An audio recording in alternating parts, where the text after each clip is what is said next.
राजा रंक दो मिल रोई है, जो पै रसना राम न कहे बो। उपजत बिनसत रोवत रहे बो। दंडौत बंधन अनेक बार, सर्व कला समरथ।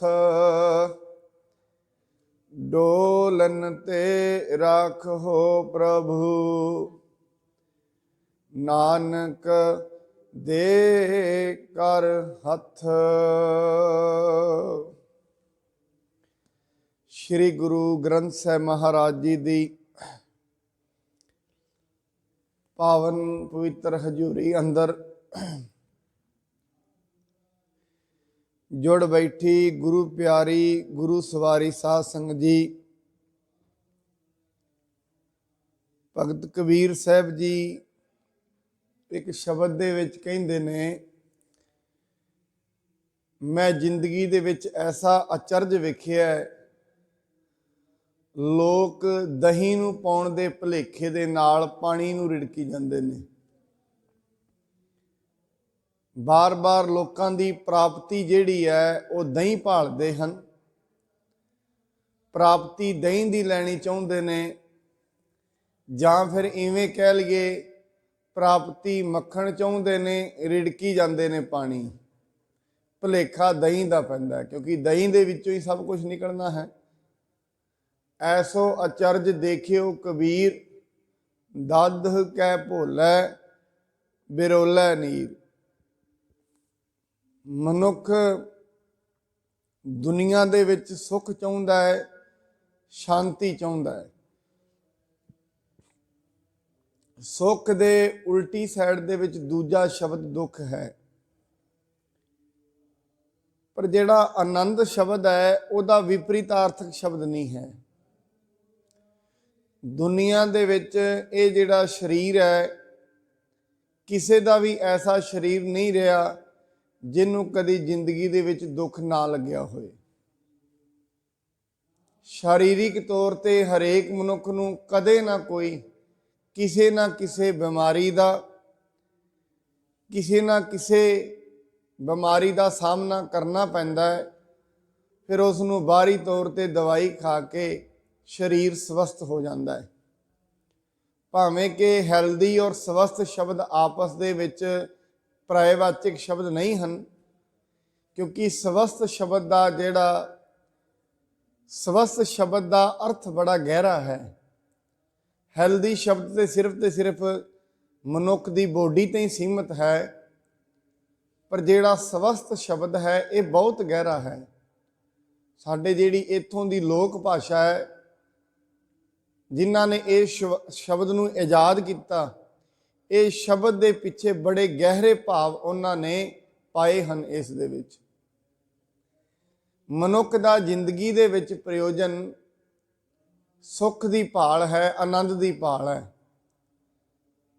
पर मनुख रोज़ दी रोज़ यतन सुख दे करी जाता है, पर पता नहीं फिर भी क्यों उसनूं दुख मिलता है। इनू गुरु तेग बहादुर महाराज जी ने अपनी बावन बाणी च दर्ज किया। उन्होंने कहा, जतन बहुत सुख के किए, दुख को कियो ना कोई। हमेशा मनुख ने जिन्हें यतन ने प्रयत्न सुख दे कीते ने, पर दुख उपजन का कारण की है। इवें समझ लिया जाए, एक मनुख रोज़ दी रोज़ इकट्ठा ते दुध करे ते उन्होंने पानी मिली जाए। प्रयत्न दुध दे करता है, मिले ही पानी जाता है, कारण की है? जतन बहुत सुख के किए, जतन ते सारे सुख दे कर रहा है मनुख, फिर दुख क्यों आ रहा है? महाराज कहते ने, हे मेरे मना, ये तू समझ लै, जो रब करदा है होना उही हुंदा है। तेरे यत्नां दे नाल सुख ते दुख नहीं बजे। मैं फिर बेनती करा साध संगत, दुनियावी तौर ते कोई भी ऐसा शरीर नहीं है जिन्हों कदे बीमारी ना लगी हुई। मनुख का शरीर किन्नियां पड़ावां दे विचों गुजरदा है, ਕਦੇ ਬਿਮਾਰੀ ਚੋਂ ਗੁਜ਼ਰਦਾ ਹੈ, ਕਦੇ ਠੀਕ ਹੋਣ ਚੋਂ ਗੁਜ਼ਰਦਾ ਹੈ। ਮਨੁੱਖ ਦਾ ਸਰੀਰ ਕਦੇ ਬਚਪਨ ਚੋਂ ਗੁਜ਼ਰਿਆ, ਕਦੇ ਜਵਾਨੀ ਚੋਂ ਗੁਜ਼ਰਿਆ, ਔਰ ਇੱਕ ਦਿਨ ਇਹਨੇ ਬੁਢੇਪੇ ਚੋਂ ਵੀ ਗੁਜ਼ਰਨਾ ਹੈ। ਇਹ ਤਿੰਨਾਂ ਸਟੇਜਾਂ ਦੇ ਵਿੱਚ ਦੀ ਗੁਜ਼ਰੇਗਾ। ਇਸ ਕਰਕੇ ਦੁਨਿਆਵੀ ਤੌਰ ਤੇ ਐਸਾ ਕੋਈ ਵੀ ਸਰੀਰ ਨਹੀਂ ਜਿਸ ਨੂੰ ਸਰੀਰ ਕਰਕੇ ਬਿਮਾਰੀ ਨਾ ਲੱਗੀ ਹੋਏ। ਦੂਜੇ ਤੌਰ ਤੇ ਦੁਨਿਆਵੀ ਤੌਰ ਤੇ ਐਸਾ ਕੋਈ ਵੀ ਮਨ ਨਹੀਂ ਜਿਹਨੇ ਕਦੀ ਸੰਤਾਪ ਨਾ ਹੰਢਾਇਆ ਹੋਏ। ਕਿਉਂਕਿ ਸਰੀਰਿਕ ਤੌਰ ਤੇ ਬਿਮਾਰੀ ਲੱਗਦੀ ਹੈ, ਮਾਨਸਿਕ ਤੌਰ ਤੇ ਸੰਤਾਪ ਨਹੀਂ। ਘਰ ਦੇ ਵਿੱਚ ਕੋਈ ਦਿੱਕਤ ਹੈ, ਬੱਚੇ ਨੂੰ ਕੋਈ ਦਿੱਕਤ ਹੈ, ਕਿਸੇ ਜੀ ਨੂੰ ਕੋਈ ਦਿੱਕਤ ਹੈ, ਮਨੁੱਖ ਉਹਦੀ ਚਿੰਤਾ ਕਰਦਾ ਹੈ। ਚਿੰਤਾ ਕਰਦਾ ਕਰਦਾ ਕਈ ਵਾਰੀ ਸੰਤਾਪ ਵਿੱਚ ਚਲਿਆ ਜਾਂਦਾ ਹੈ।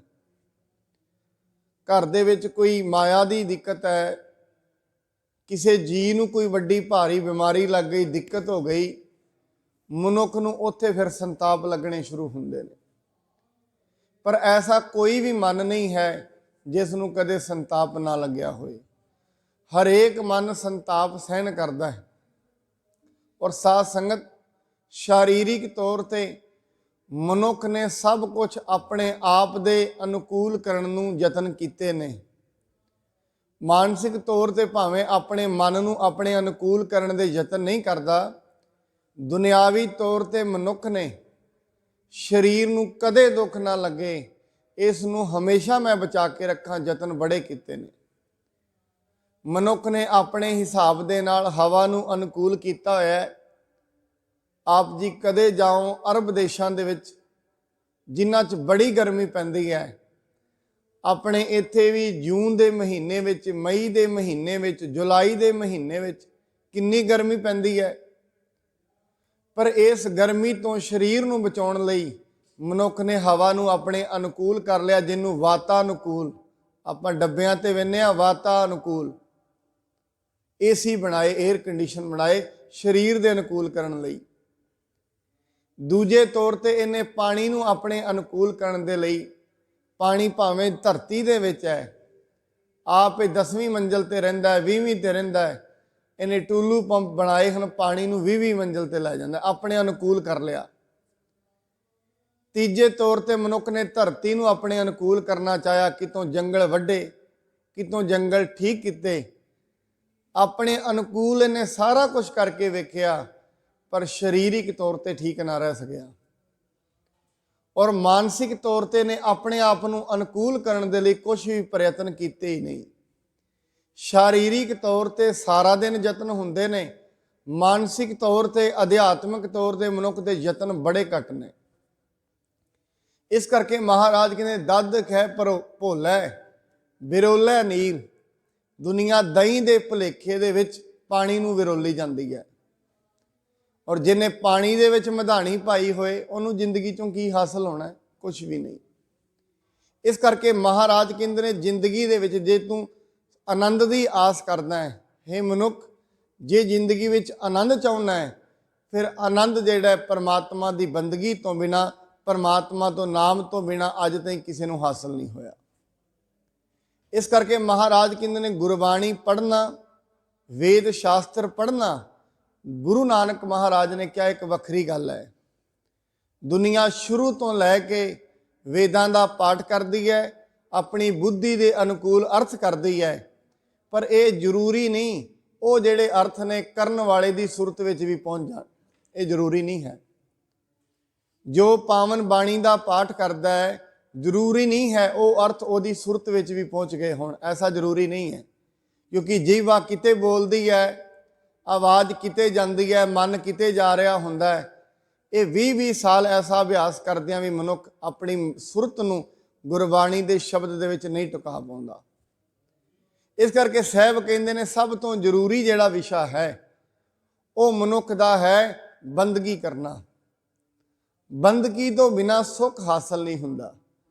ਅੱਜ ਗੁਰੂ ਸਾਹਿਬ ਜੀ ਮਹਾਰਾਜ ਜਿਹੜੀ ਪੌੜੀ ਦੀ ਵਿਆਖਿਆ ਸਾਨੂੰ ਸੁਣਾਉਂਦੇ ਹਨ, ਜਿਹੜੀ ਪੌੜੀ ਦੀ ਸੁਖਮਣੀ ਸਾਹਿਬ ਦੀ ਗੱਲ ਮਹਾਰਾਜ ਕਰਦੇ ਨੇ, ਆਓ ਆਪਾਂ ਉਸ ਦੇ ਵਿਚਾਰ ਦੇ ਵਿੱਚ ਜਦੋਂ ਪਵਾਂਗੇ। ਗੁਰੂ ਮਹਾਰਾਜ ਜੀ ਕਹਿੰਦੇ ਨੇ ਬੀਜ ਮੰਤਰ ਸਰਬ ਕੋ ਗਿਆਨ। ਮੰਤਰ ਕਹਿੰਦੇ ਨੇ, ਹਿੰਦੀ ਤੌਰ ਤੇ ਸਲਾਹ ਨੂੰ ਵੀ ਕਹਿੰਦੇ ਨੇ, ਮਸ਼ਵਰੇ ਨੂੰ ਵੀ ਕਹਿੰਦੇ ਨੇ, ਮੰਥਨ ਕਰਨਾ, ਮੰਤਰ ਕਰਨਾ। ਬੀਜ ਮੰਤਰ ਸਰਬ ਕੋ ਗਿਆਨ। ਦੁਨੀਆ ਦੇ ਵਿੱਚ ਜਿੰਨੇ ਵੀ ਮੰਤਰ ਨੇ ਔਰ ਦੁਨੀਆ ਵਿੱਚ ਜਿੰਨਾ ਵੀ ਗਿਆਨ ਹੈ, ਉਹ ਗਿਆਨ ਕਿੱਥੋਂ ਆਉਂਦਾ ਹੈ? ਕਿਉਂਕਿ ਜੇ ਮੰਤਰ ਬਣਿਆ, ਮੰਤਰ ਵੀ ਤੇ ਕਿਤੋਂ ਬਣਿਆ ਹੋਏਗਾ। ਅੱਜ ਸਾਡੇ ਦੇਸ਼ ਦੇ ਵਿੱਚ ਆਪਾਂ ਕਈ ਵਾਰੀ ਕਹਿੰਦੇ ਆ ਉਹਨੇ ਫਲਾਣੇ ਨੇ ਮੰਤਰ ਕੀਤਾ ਹੈ, ਉਹਦੇ ਕੋਲ ਜਾਦੂ ਟੋਣਾ ਹੈ। ਪਰ ਜੇ ਮੰਤਰ ਹੈ, ਮੰਤਰ ਵੀ ਤੇ ਕਿਤੋਂ ਬਣਿਆ ਹੋਏਗਾ। ਮਹਾਰਾਜ ਕਹਿੰਦੇ ਜਿਹੜਾ ਮੰਤਰ ਬਣਦਾ ਹੈ, ਸਾਰੇ ਮੰਤਰਾਂ ਦਾ ਮੁੱਢ ਮੂਲ ਪ੍ਰਮਾਤਮਾ ਹੈ, ਜਿਹਨੂੰ ਮਹਾਰਾਜ ਕਹਿੰਦੇ ਹਰ ਸਿਮਰਨ ਕਰ ਭਗਤ ਪ੍ਰਗਟਾਏ, ਹਰ ਸਿਮਰਨ ਲਗ ਬੇਦ ਉਪਾਏ।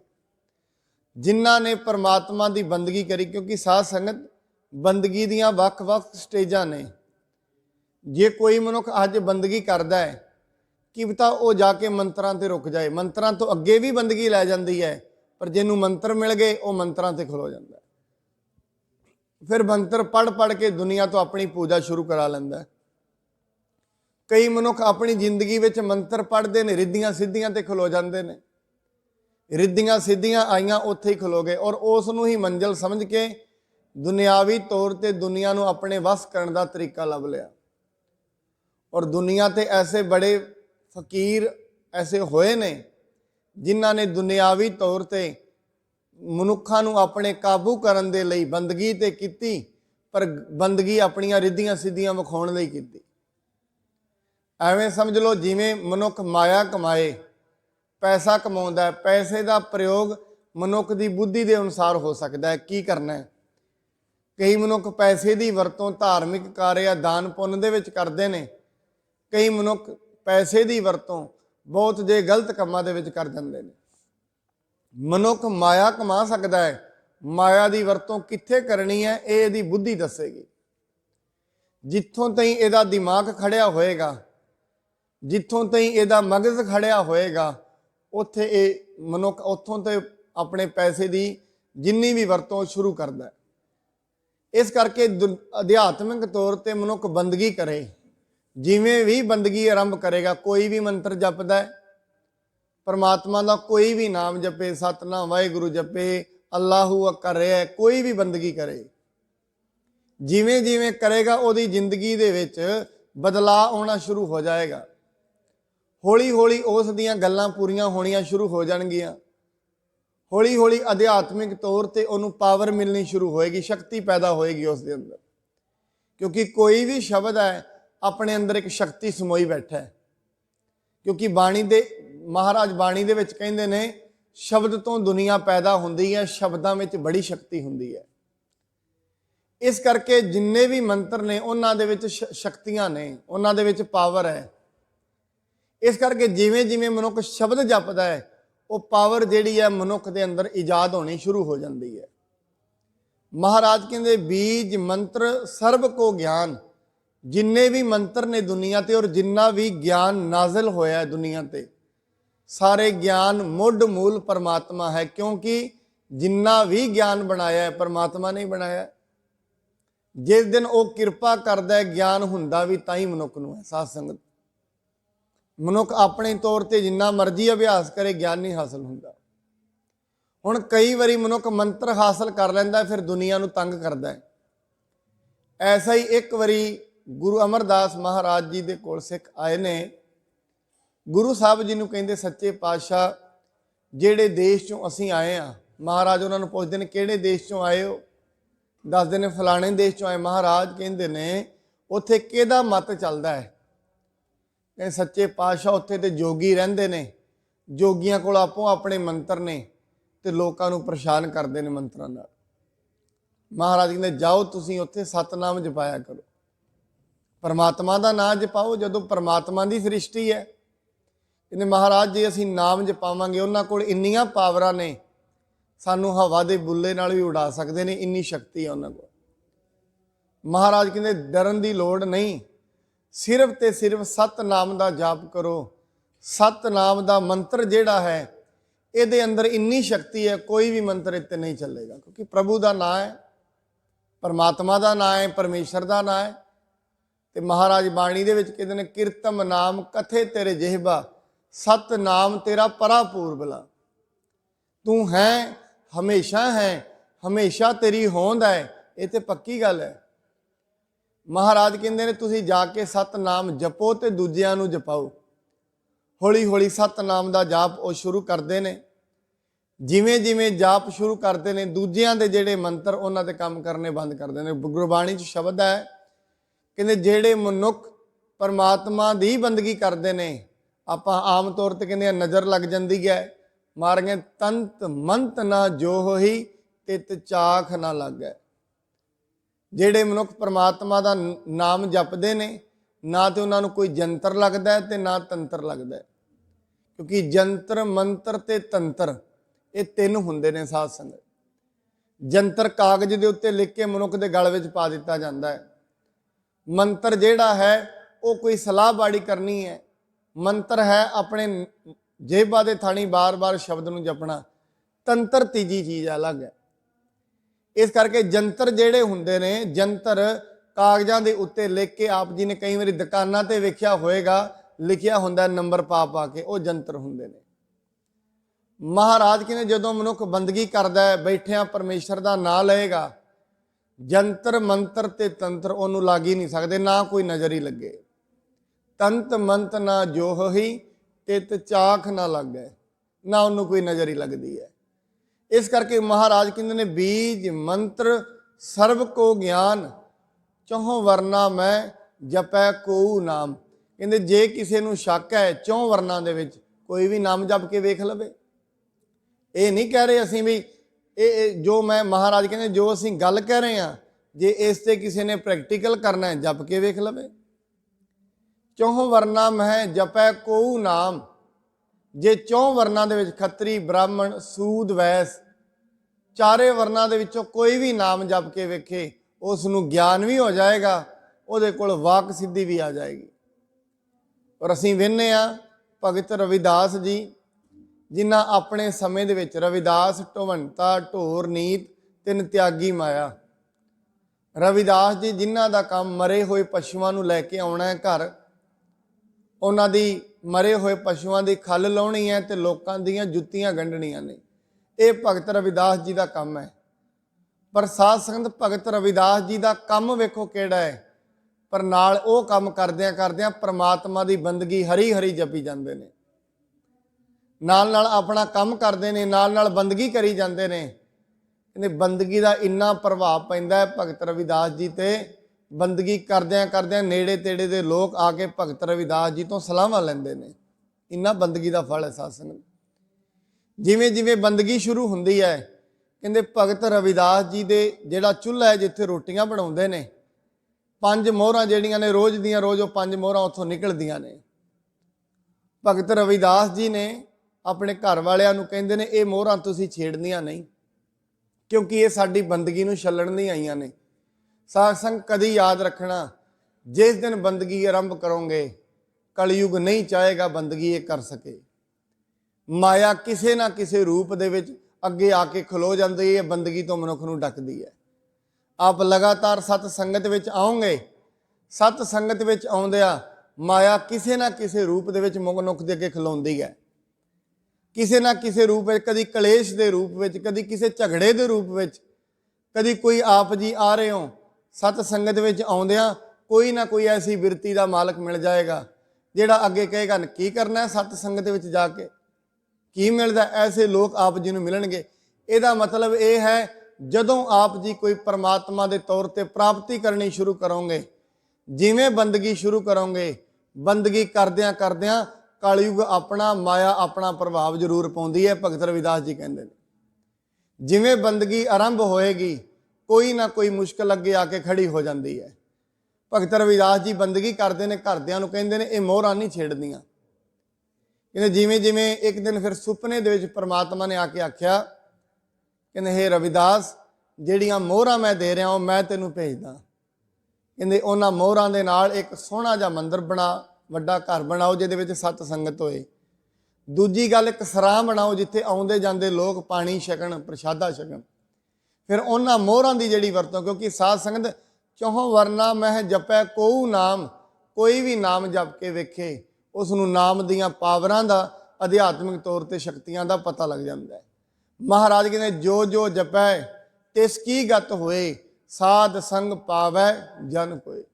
ਜੋ ਜੋ ਵੀ ਬੰਦਗੀ ਕਰੇਗਾ, ਜਿਵੇਂ ਜਿਵੇਂ ਸ਼ੁਰੂ ਕਰੇਗਾ, ਉਸ ਦੇ ਅੰਦਰ ਜਿਹੜੀ ਪਾਵਰ ਹੈ ਉਹ ਬਣਨੀ ਸ਼ੁਰੂ ਹੁੰਦੀ ਹੈ।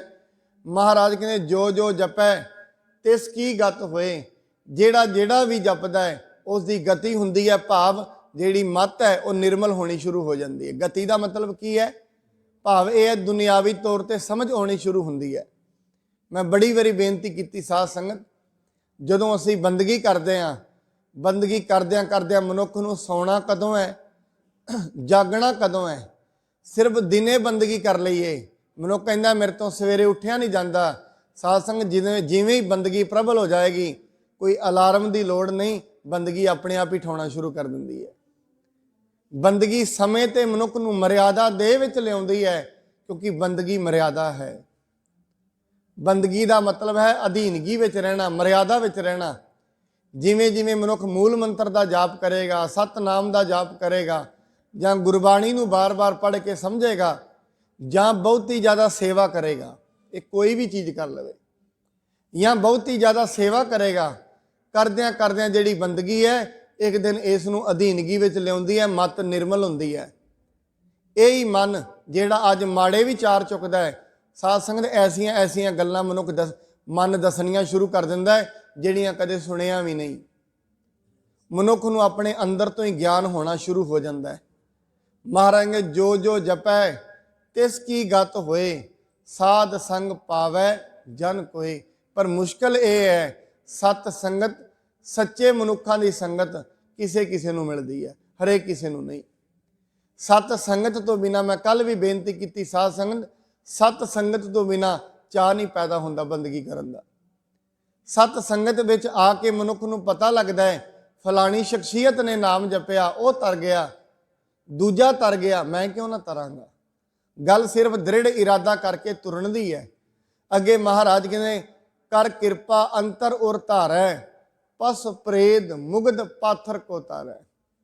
ਜਿਵੇਂ ਜਿਵੇਂ ਮਨੁੱਖ ਨਾਮ ਜਪਦਾ ਹੈ, ਕਰ ਕਿਰਪਾ ਅੰਤਰ ਉਰ ਧਾਰੈ, ਜਿਵੇਂ ਪਰਮਾਤਮਾ ਉੱਤੇ ਕਿਰਪਾ ਕਰਦਾ ਹੈ, ਪਰਮਾਤਮਾ ਦੀ ਬੰਦਗੀ ਉਹਦੇ ਹਿਰਦੇ ਵਿੱਚ ਟਿਕ ਜਾਂਦੀ ਹੈ।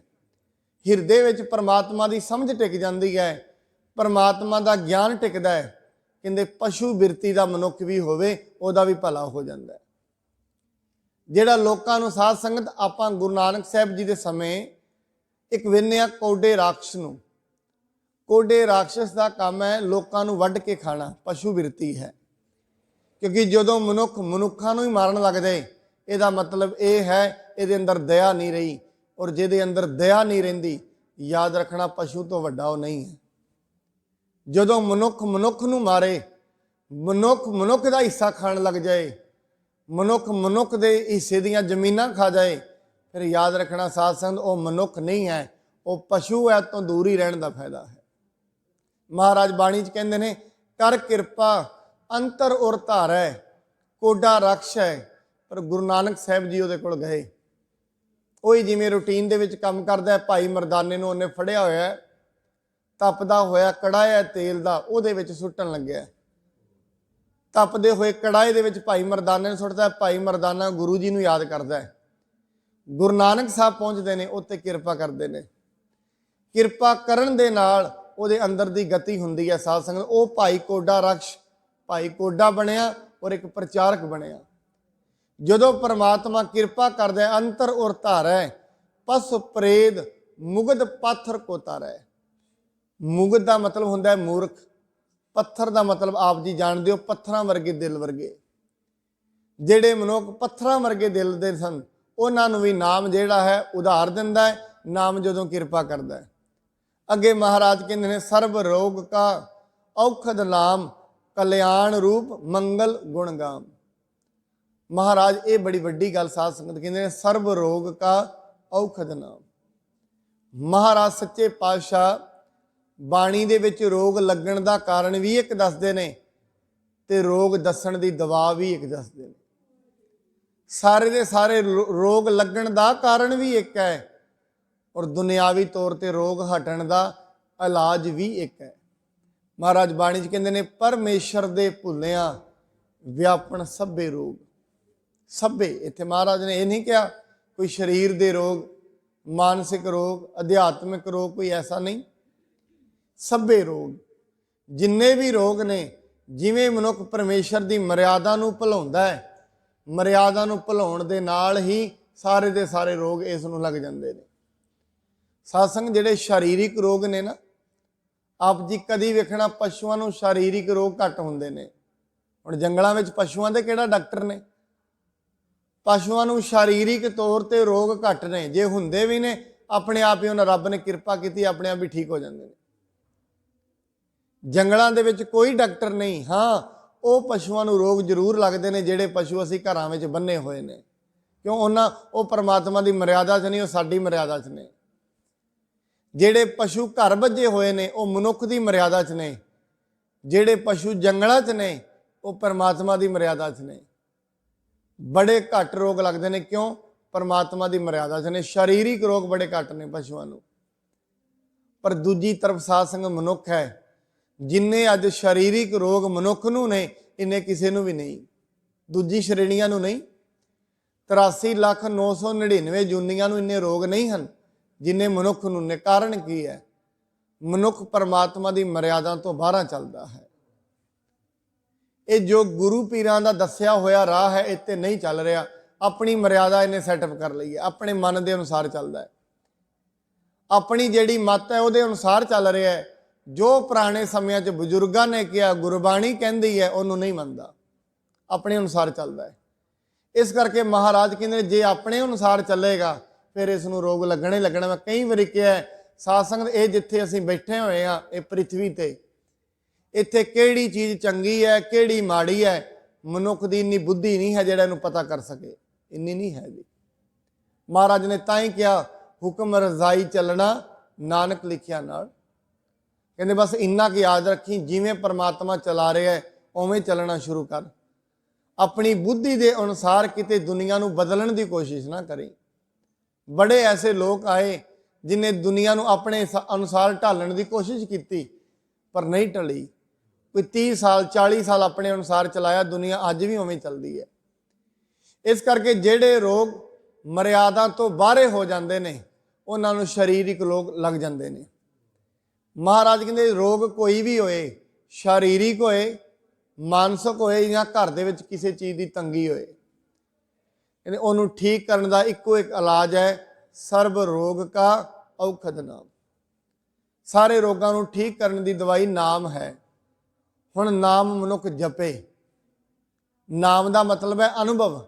जिमें जिमें मनुख शुरू करेगा, अज किसी भी मंत्र नूं मूल मंत्र जपेगा, जिमें जिमें मनुख वाहेगुरु कहता है, जिमें जिमें शुरू करेगा हौली हौली मनुख नाम की मर्यादा विच आउणा शुरू हो जाता है।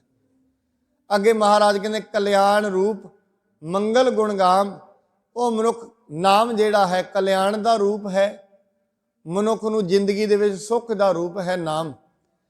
अंत दे विच महाराज कहते हैं काहू जुगत किते ना पाइए धर्म। किन्नियां भी जुगतां मनुख करे, बड़ियां जुगतां करन दे नाल भी धर्म की प्राप्ति नहीं हुंदी।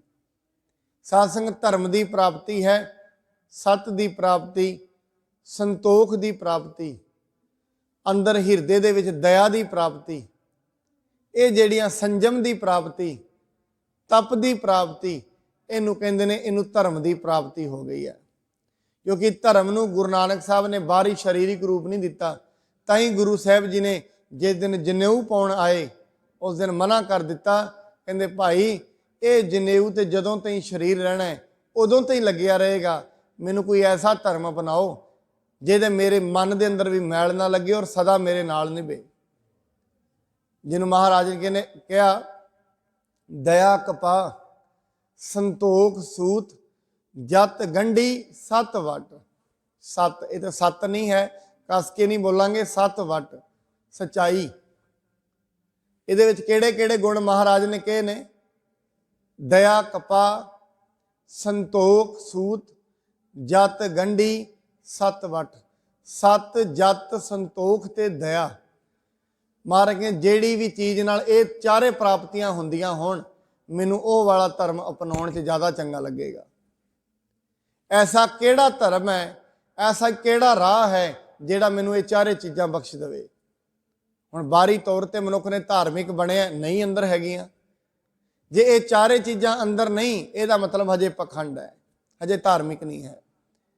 ਜਿੱਡਾ ਵੱਡਾ, ਮੈਂ ਕੱਲ ਰਵਿੰਦਰਨਾਥ ਟੈਗੋਰ ਦੀ ਗੱਲ ਪੜ੍ਹ ਰਿਹਾ ਸੀ।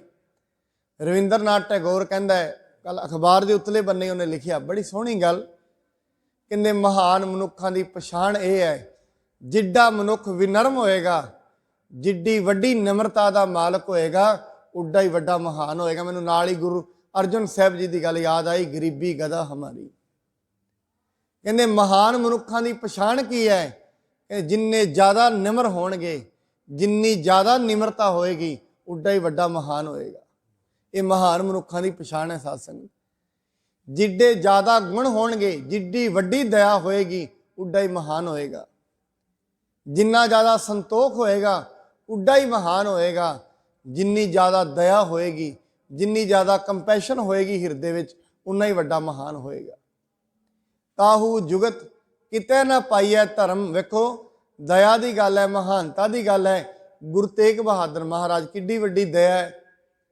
ਅੱਜ ਗੁਰੂ ਤੇਗ ਬਹਾਦਰ ਸਾਹਿਬ ਮਹਾਨ ਕਿਉਂ ਨੇ? ਕਿਉਂਕਿ ਦਇਆ ਬੜੀ ਮਹਾਨ ਹੈ। ਜਿੰਨੀ ਦਇਆ ਅੰਦਰ ਹੈ, ਜਿੰਨਾ ਸੰਤੋਖ ਅੰਦਰ ਹੈ, ਜਿੰਨਾ ਤਿਆਗ ਅੰਦਰ ਹੈ, ਉੱਡੀ ਮਹਾਨਤਾ ਹੈ। ਕਾਹੂ ਜੁਗਤ ਕੀਤਾ ਨਾ ਪਾਈਐ ਧਰਮ, ਨਾਨਕ ਤਿਸ ਮਿਲੈ ਜਿਸ ਲਿਖਿਆ ਧੁਰ ਕਰਮ। ਉਹਨਾਂ ਨੂੰ ਧਰਮ ਦੀ ਪ੍ਰਾਪਤੀ ਹੁੰਦੀ ਹੈ, ਕਿਉਂਕਿ ਸਾਧ ਸੰਗਤ ਬਾਹਰੀ ਤੌਰ ਤੇ ਜਿੰਨੇ ਵੀ ਇਹ ਰਾਹ ਨੇ, ਹਿੰਦੂ ਮੁਸਲਿਮ ਸਿੱਖ ਈਸਾਈ ਜਿੰਨੇ ਵੀ ਨੇ, ਇਹ ਸਿਰਫ ਰਾਹ ਨੇ, ਸੰਪਰਦਾਇ ਨੇ। ਧਰਮ ਸਾਰਿਆਂ ਦਾ ਇੱਕੋ ਹੈ। ਮੈਂ ਕੱਲ ਗਿਆਨੀ ਜੀ ਨੂੰ ਸੁਣਿਆ, ਕਹਿੰਦੇ ਦੁਨਿਆਵੀ ਤੌਰ ਤੇ ਧਰਮ ਸਾਰਿਆਂ ਦਾ ਇੱਕੋ ਹੈ। ਔਰ ਕੱਲ ਵੀ ਅਸੀਂ ਗੱਲ ਕੀਤੀ ਸੀ ਸਾਂਝੀ ਗੱਲ ਕਰਨ ਦੀ ਗੱਲ, ਜਿਹਨੂੰ ਮਹਾਰਾਜ ਸਾਹਿਬ ਨੇ ਕਿਹਾ ਸੀ, ਅਸਲ ਦੇ ਵਿੱਚ ਉਹ ਮੈਨੂੰ ਚੌਹਾਂ ਵਰਨਾ ਕੋ ਦੇ ਉਪਦੇਸ਼, ਨਾਨਕ ਉਸ ਪੰਡਿਤ ਕੋ ਸਦਾ ਆਦੇਸ਼। ਜਿਹੜਾ ਉਪਦੇਸ਼ ਚੌਂ ਵਰਨਾ ਵਾਸਤੇ ਬਰਾਬਰ ਹੋਏ, ਉਹਨੂੰ ਕਹਿੰਦੇ ਨੇ ਸਾਂਝੀ ਗੱਲ ਹੈ। ਸਾਧ ਸੰਗਤ, ਕਿਸੇ ਵੀ ਦੁਨੀਆ ਦੇ ਵਿੱਚ ਪ੍ਰਮੁੱਖ 6 ਧਰਮ ਨੇ। 6 ਧਰਮਾਂ ਦੇ ਵਿੱਚੋਂ ਜੇ ਅਸੀਂ ਵੇਖੀਏ, ਸਾਰੇ ਧਰਮ ਮਨੁੱਖ ਨੂੰ ਦਇਆ ਸਿਖਾਉਂਦੇ ਨੇ। ਜਿੰਨੇ ਵੀ ਰਾਹ ਨੇ ਮਨੁੱਖ ਨੂੰ ਸੰਤੋਖ ਸਿਖਾਉਂਦੇ ਨੇ। ਕੋਈ ਐਸਾ ਮਾਰਗ ਨਹੀਂ ਹੈ ਦੁਨੀਆ ਤੇ ਪਰਮੇਸ਼ਰ ਨਾਲ ਜੁੜਨ ਵਾਲਾ ਜਿਹੜਾ ਮਨੁੱਖ ਨੂੰ ਦਇਆ ਨਾ ਸਿਖਾਏ। ਇਹਦਾ ਮਤਲਬ ਇਹ ਹੈ, ਸਾਰੇ ਦੇ ਸਾਰੇ ਦਇਆ ਸਿਖਾਉਂਦੇ ਨੇ। ਫਿਰ ਦਇਆ ਜਿਹੜਾ ਹੈ ਸਾਂਝਾ ਗੁਣ ਹੈ। ਹੁਣ ਦਇਆ ਦੇ ਬਾਰੇ ਸਾਰਿਆਂ ਨੂੰ ਦੱਸਿਆ ਜਾ ਸਕਦਾ ਹੈ। ਗੁਰੂ ਨਾਨਕ ਸਾਹਿਬ ਮਹਾਰਾਜ ਨੇ ਉਸ ਸਮੇਂ ਦੇ 3 ਪ੍ਰਮੁੱਖ ਆਗੂਆਂ ਨੂੰ ਉਪਦੇਸ਼ ਦਿੱਤਾ। ਜੋਗੀਆਂ ਨੂੰ ਦਿੱਤਾ, ਮੁਸਲਮਾਨਾਂ ਨੂੰ ਦਿੱਤਾ, ਨਾਲ ਦੀ ਨਾਲ ਹਿੰਦੂ ਮਤ ਦੇ ਜਿਹੜੇ ਲੋਕ ਸਨ ਉਹਨਾਂ ਨੂੰ। ਔਰ ਜਦੋਂ ਵੀ ਉਪਦੇਸ਼ ਦਿੰਦੇ ਨੇ ਨਾ ਗੁਰਬਾਣੀ ਵਿੱਚ, ਸਾਧ ਸੰਗਤ ਆਪ ਹੈਰਾਨ ਹੋ ਜਾਓਗੇ, ਜਦੋਂ ਬਾਹਰੀ ਸ਼ਬਦ ਆਉਂਦੇ ਨੇ ਦੂਜਿਆਂ ਨੂੰ ਉਪਦੇਸ਼ ਦੇਣ ਵਾਲੇ, ਉਹਦੇ ਵਿੱਚ ਮਹਾਰਾਜ ਇਹਨਾਂ 5 ਗੁਣਾਂ ਦੀ ਹੋਈ ਗੱਲ ਕਰਦੇ ਨੇ। ਇਹ ਨਹੀਂ ਕਹਿੰਦੇ ਤੁਸੀਂ ਮੇਰੇ ਨਾਲ ਜੁੜੋ, ਨਹੀਂ।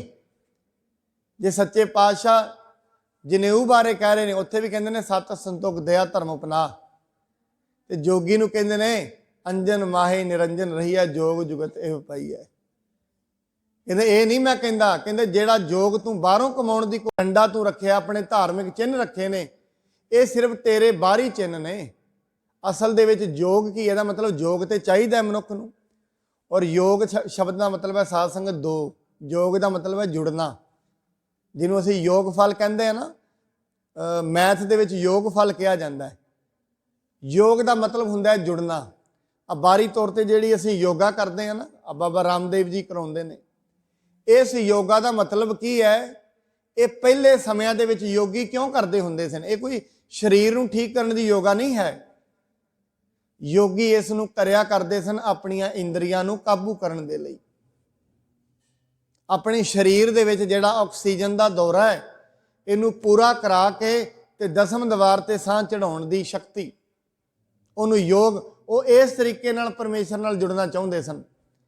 ਹੁਣ ਮਹਾਰਾਜ ਕਹਿੰਦੇ ਯੋਗ ਡੰਡਿਆਂ ਨਾਲ ਨਹੀਂ ਹੋਣਾ। ਔਰ ਗੁਰੂ ਸਾਹਿਬ ਕਹਿੰਦੇ ਇਹ ਜੇ ਹੋਣਾ ਨਹੀਂ, ਇਹਦਾ ਮਤਲਬ ਯੋਗ ਤੇ ਮਨੁੱਖ ਨੂੰ ਚਾਹੀਦਾ ਹੈ। ਯੋਗ ਦਾ ਮਤਲਬ ਹੈ ਆਤਮਾ ਦਾ ਪਰਮਾਤਮਾ ਦੇ ਨਾਲ ਮਿਲਣ, ਜੀਵ ਆਤਮਾ ਦਾ ਪਰਮਾਤਮਾ ਦੇ ਵਿੱਚ ਅਭੇਦ ਹੋ ਜਾਣਾ, ਇਹਨੂੰ ਯੋਗ ਕਿਹਾ ਜਾਂਦਾ। ਯੋਗ ਦਾ ਮਤਲਬ 2, ਮਤਲਬ ਇਹ ਮਨੁੱਖ ਦਾ ਜੀਵ ਆਤਮਾ ਦਾ ਪਰਮਾਤਮਾ ਦੇ ਨਾਲ ਮਿਲ ਜਾਣਾ, ਇਹਨੂੰ ਯੋਗ ਕਿਹਾ ਜਾਂਦਾ ਹੈ।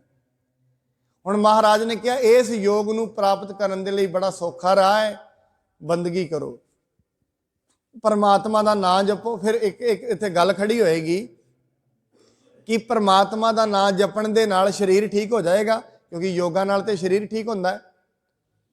ਸਾਧ ਸੰਗਤ, ਗੁਰਬਾਣੀ ਦੇ ਵਿੱਚ ਮਹਾਰਾਜ ਨੇ ਜਪਜੀ ਸਾਹਿਬ 'ਚ ਇਹ ਗੱਲ ਕਹੀ ਹੈ, ਕਹਿੰਦੇ ਸਿਰਫ ਬੰਦਗੀ ਕਰ, ਬੰਦਗੀ ਕਰਨ ਦੇ ਨਾਲ ਤੇਰੇ ਨੂੰ ਸਰੀਰ ਦਾ ਭੇਦ ਹੀ ਮਿਲ ਜਾਣਾ, ਸਰੀਰ ਵਿੱਚ ਹੈ ਕੀ ਨਹੀਂ ਹੈ। ਸੁਣਿਆ ਜੋਗ ਜੁਗਤ ਤਨ ਭੇਦ, ਸੁਣਿਆ ਸਾਸਤ ਸਿਮਰਿਤ ਵੇਦ। ਸਾਧ ਸੰਗਤ, ਇਹ ਜਿਹੜੀਆਂ ਗੱਲਾਂ ਨੇ ਇਹਨਾਂ ਨੂੰ ਡੂੰਘਾਈ ਨਾਲ ਵਾਚਣ ਦੀ ਜ਼ਰੂਰਤ ਹੈ।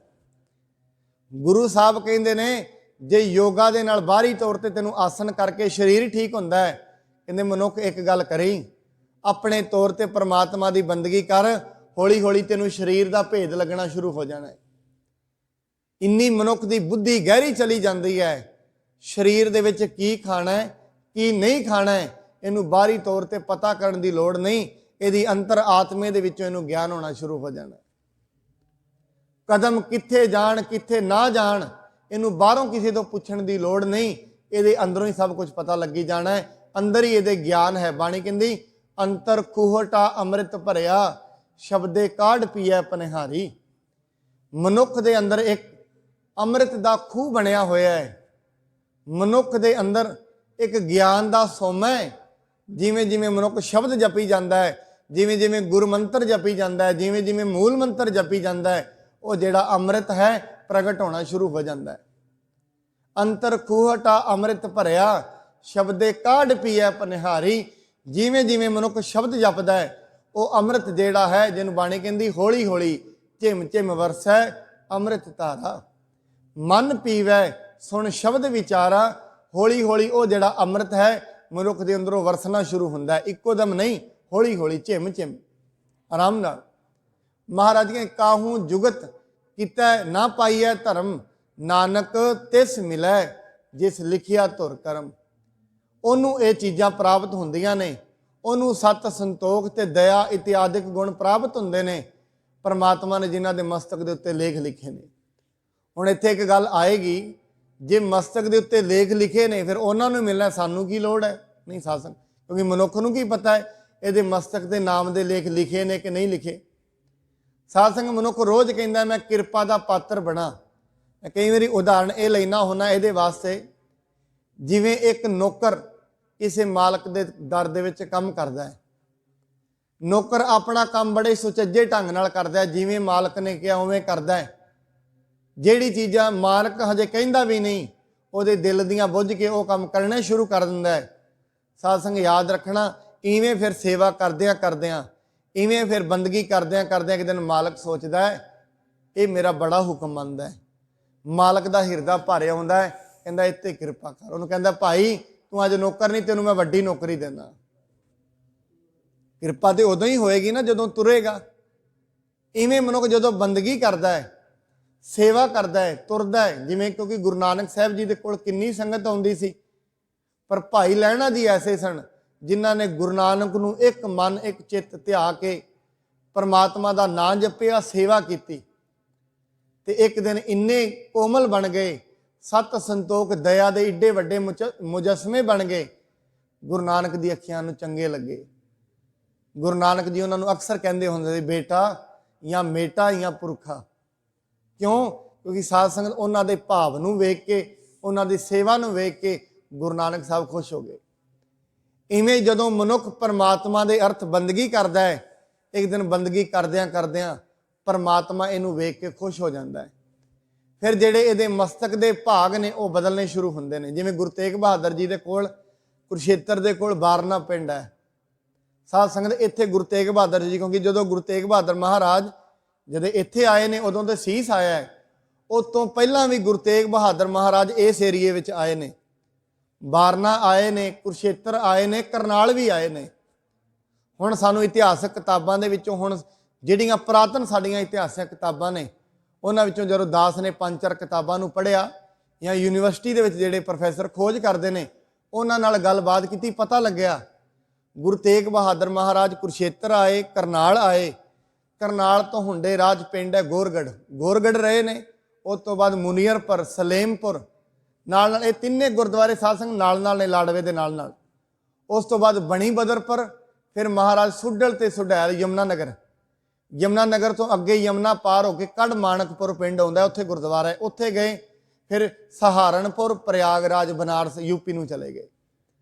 ਮਹਾਰਾਜ ਪਹਿਲਾਂ ਵੀ ਇੱਥੇ ਆਏ। ਭਾਈ ਜਿਹੜੇ ਆਪਾਂ ਇੱਥੇ ਦੇਵਾਰਾਮ ਨਾਂ ਲੈਂਦੇ ਆ, ਭਾਈ ਦੇਵਾਰਾਮ ਤਾਂ ਹੀ ਗੁਰੂ ਤੇਗ ਬਹਾਦਰ ਮਹਾਰਾਜ ਨੂੰ ਜਾਣਦੇ ਸਨ, ਪਹਿਲਾਂ ਆਏ ਨੇ ਗੁਰੂ ਤੇਗ ਬਹਾਦਰ ਸਾਹਿਬ, ਉਹਨਾਂ ਦੇ ਯਸ਼ ਬਾਰੇ ਉਹ ਜਾਣਦਾ ਸੀ। ਇਸ ਕਰਕੇ ਸਾਧ ਸੰਗਤ ਜੀ, ਸੱਚੇ ਪਾਤਸ਼ਾਹ ਜੀ ਮਹਾਰਾਜ ਨੇ ਜਿਹੜੇ, ਉਹਨਾਂ ਦੇ ਦਰ ਤੇ ਜਦੋਂ ਮਨੁੱਖ ਸੇਵਾ ਕਰਦਾ ਹੈ, ਮਹਾਰਾਜ ਬਾਰਨੇ ਦੀ ਵਾਰਤਾ ਹੈ, ਸੱਚੇ ਪਾਤਸ਼ਾਹ ਨੂੰ ਮਹਾਰਾਜ, ਲੋਕੀ ਕਹਿੰਦੇ ਨੇ ਮਹਾਰਾਜ ਕਿ ਮਨੁੱਖ ਦੇ ਮਸਤਕ ਦੇ ਲੇਖ ਬਦਲ ਸਕਦੇ ਨੇ? ਗੁਰੂ ਜੀ ਕਹਿੰਦੇ ਬਦਲ ਸਕਦੇ ਨੇ। ਕਿਵੇਂ? ਮਹਾਰਾਜ ਕਹਿੰਦੇ ਜਿਵੇਂ ਮੋਹਰ ਹੁੰਦੀ ਹੈ ਨਾ, ਮੋਹਰ ਦੇ ਅੱਖਰ ਪੁੱਠੇ ਹੁੰਦੇ ਨੇ। ਕਹਿੰਦੇ ਜਦੋਂ ਉਹ ਮੋਹਰ ਜਿਹੜੀ ਹੈ ਕਾਗਜ਼ ਦੇ ਉੱਤੇ ਲੱਗਦੀ ਹੈ, ਉਹ ਅੱਖਰ ਸਿੱਧੇ ਹੋ ਜਾਂਦੇ ਨੇ। ਕਹਿੰਦੇ ਐਵੇਂ ਜਿਹੜਾ ਮਨੁੱਖ ਦਾ ਮਸਤਕ ਹੈ, ਜਦੋਂ ਤਾਈਂ ਆਪਣੀਆਂ ਮਨਿਆਈਆਂ ਕਰਦਾ ਹੈ, ਉਦੋਂ ਤਾਈਂ ਕੁਛ ਨਹੀਂ। ਜਿਸ ਦਿਨ ਮਸਤਕ ਗੁਰੂ ਦੇ ਚਰਨਾਂ ਵਿੱਚ, ਗੁਰੂ ਦੀਆਂ ਸ਼ਬਦਾਂ ਵਿੱਚ ਝੁਕ ਜਾਂਦਾ ਹੈ, ਮੱਥੇ ਦੇ ਜਿਹੜੇ ਲੇਖ ਨੇ ਉਹ ਵੀ ਸਿੱਧੇ ਹੋ ਜਾਂਦੇ ਨੇ। ਜਿਵੇਂ ਮੋਹਰ ਲੱਗੀ ਹੋਈ, ਪੁੱਠੇ ਅੱਖਰ ਸਿੱਧੇ ਹੋ ਜਾਂਦੇ ਨੇ। ਮਨੁੱਖ ਦੇ ਮਸਤਕ ਦੇ ਲੇਖ ਅਗਰ ਗੁਰੂ ਦੇ ਸ਼ਬਦਾਂ ਤੇ ਤੁਰਨ, ਮਨੁੱਖ ਦੇ ਮਸਤਕ ਦੇ ਲੇਖ ਵੀ ਬਦਲ ਜਾਂਦੇ ਨੇ। ਇਹਨੂੰ ਮਹਾਰਾਜ ਸੱਚੇ ਪਾਤਸ਼ਾਹ ਜੀ ਕਹਿੰਦੇ ਨੇ, ਕਾਹੂ ਜੁਗਤ ਕੀਤਾ ਨਾ ਪਾਈਐ ਧਰਮ, ਨਾਨਕ ਤਿਸ ਮਿਲੈ ਜਿਸ ਲਿਖਿਆ ਧੁਰ ਕਰਮ। ਪਰਮਾਤਮਾ ਨੇ ਜਿਨ੍ਹਾਂ ਦੇ ਮਸਤਕ ਦੇ ਉੱਤੇ ਲੇਖ ਲਿਖੇ ਨੇ, ਕਰਮ ਦੇ ਬਖਸ਼ਿਸ਼ ਦੇ ਲੇਖ ਲਿਖੇ ਨੇ, ਉਹਨਾਂ ਨੂੰ ਧਰਮ ਦੀ ਪ੍ਰਾਪਤੀ ਹੁੰਦੀ ਹੈ। ਇੱਥੋਂ ਤੱਕ ਦੀ ਕਥਾ ਆਪਾਂ ਸ਼ਰਵਣ ਕਰਾਂਗੇ।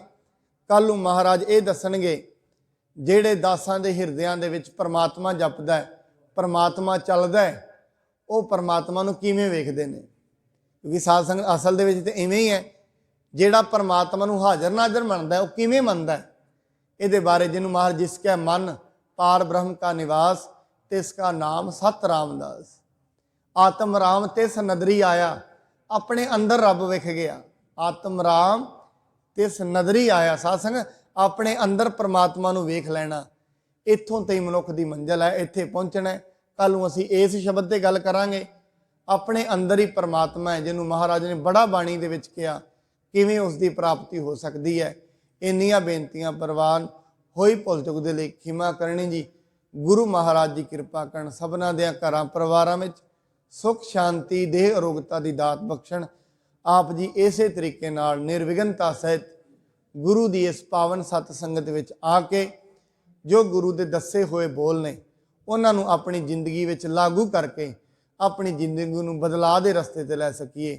ਇੰਨੀਆਂ ਬੇਨਤੀਆਂ ਪ੍ਰਵਾਨ ਹੋਈ, ਭੁੱਲ ਚੁੱਕ ਦੇ ਲਈ ਖਿਮਾ ਕਰਨੀ ਜੀ।